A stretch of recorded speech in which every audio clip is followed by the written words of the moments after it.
stress from my back and my neck. It was really unexpected, but it was a lot of differences right at the beginning, and now from day to day I wouldn't work without it.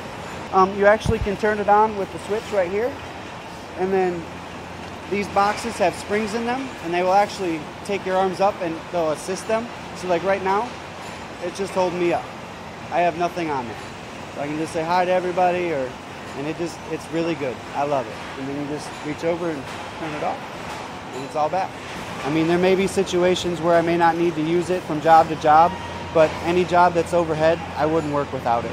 As people walk by and they see it for the first time, they're like, what happened? Did you get injured? Is there something wrong?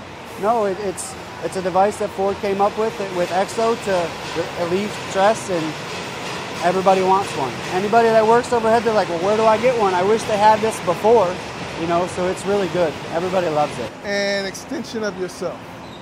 It basically takes what you normally do and it locks you in place. So when you put your hands over your head, you can relax your arms, your suit holds you there. So we call it helping arms. So it makes things a lot easier, a lot more relaxed. It took me a little bit to adjust to it because it's a little cumbersome in the back, but after about a few hours, it felt natural. I'm over my head all day. 15 shots continuously. It burns out the shoulders and you rotate it.